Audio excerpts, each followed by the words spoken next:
مال ماں باپ اور رشتہ دار چھوڑ مریں، تھوڑا ہو یا بہت، اس میں مردوں کا بھی حصہ ہے اور عورتوں کا بھی۔ یہ حصے اللہ کے مقرر کیے ہوئے ہیں۔ اور جب میراث کی تقسیم کے وقت غیر وارث رشتہ دار اور یتیم اور نادار لوگ آ جائیں تو ان کو بھی اس میں سے کچھ دے دو اور ان سے معقول بات کہو۔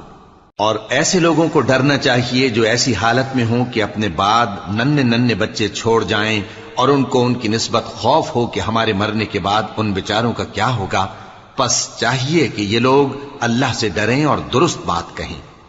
جو لوگ یتیموں کا مال ناجائز طور پر کھاتے ہیں وہ اپنے پیٹ میں آگ بھرتے ہیں اور ضرور دوزخ میں ڈالے جائیں گے۔